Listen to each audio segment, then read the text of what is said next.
Imagine this. You are a Suffolk landowner living at the end of the 13th century, looking for a change of scene. Your estate agent says Aydon, a spot in Northumberland, is nice. Good communication links, 3 miles north of the town of Corbridge and nicely situated by a stream which flows through a valley, providing defensive advantages. The county has been mostly peaceful for the last 70 years, so you up sticks and move Oh, buy and it. draw up plans to expand the existing wooden hall into something a little more elaborate. Then, as you start work, relations between Scotland and England deteriorate and centuries of intermittent conflict begin. Since your new home is less than 37 miles from the border, your new hall will need to be rather more defensible than you intended. This is exactly what happened to Robert de Reims and explains why his dwelling has features of both a hall and of a castle. When visiting, you enter through the main gate, which lacks a gatehouse, which would be the norm in a fortress. However, there was once a defensive ditch in front of the northern wall. If you visited in the early 14th century, you would have found lodgings lining the inside wall on either side of the entrance, but these have long gone. They would most likely have accommodated servants or a garrison. You can still see where a secondary door, or postern, and window have been blocked up. The original wooden lintels are still visible. Or at least they are in the photograph in my guidebook. It seems the doorway's lintel has now been replaced. I turned right and headed for the middle courtyard. On the right are stables which were added in the 19th century, possibly replacing earlier ones. In the far southwest corner, and partially covered over by the modern stables, are the remains of further lodgings dating back to the time of Robert de Reims. You can see the line of the roof on the wall of the buildings to the east.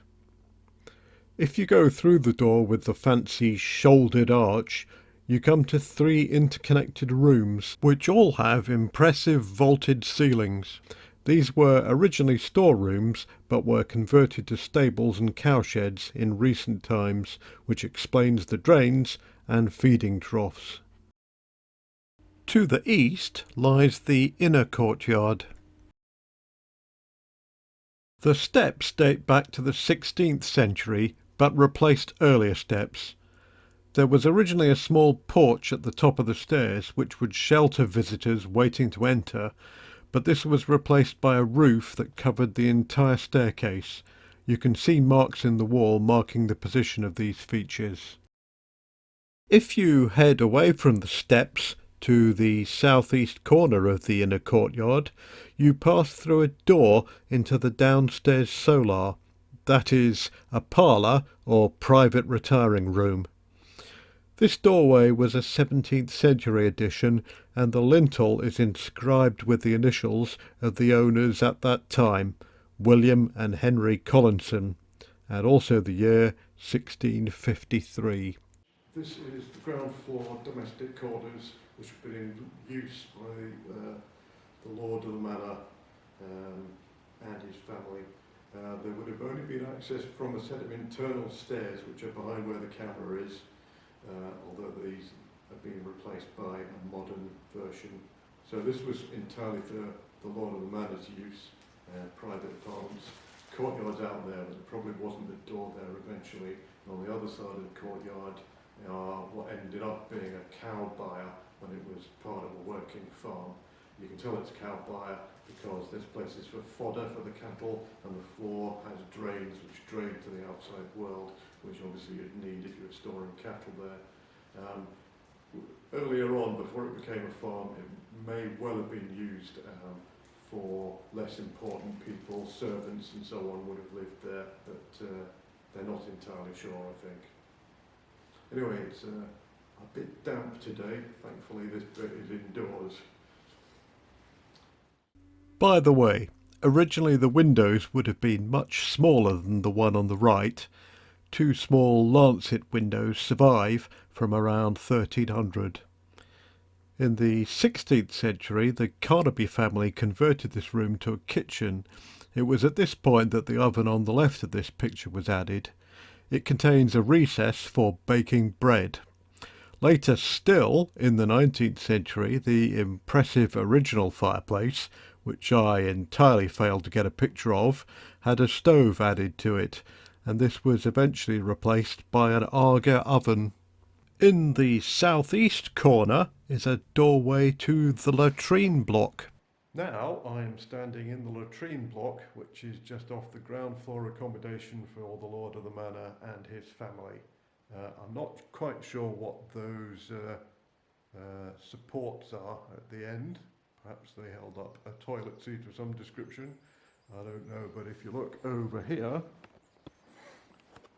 you can see there's a quite impressive drain which would have taken everything away. Returning to the downstairs solar, you can climb the stairs to, guess what, the upstairs solar. Right, I'm up on the first floor now, and this is the solar or chamber block. More private accommodation for the Lord of the Manor and his family, and probably one of the most comfortable rooms in the house. These stairs behind me, which you can see, are a later addition which were put in when this was a farmhouse. They're not original. Access, they say, would have been from the hall. I haven't been there yet, but I guess that's next door. And I think there may have been an exterior stair purely for the family's use. I'll just pan around a bit so you can see it in more detail. That's looking out into the courtyard. The inner courtyard. That window looks out outside the inner courtyard onto what I believe is known as the orchard. I'm not sure if the orchard was original. That looks outside everything, I believe. Oh no, not quite. No, there's still a bit of orchard out there. And then the outer walls. There are a number of alterations here. Where this plaque is, I don't know if you can see, but the stone is a little uneven.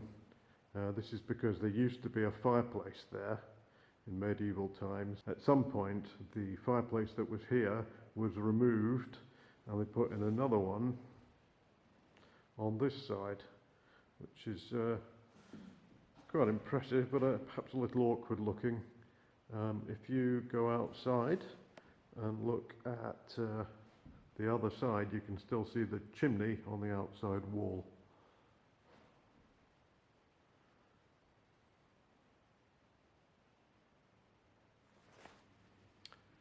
This is the latrine tower on the first floor, just above the latrine on the ground floor, not surprisingly.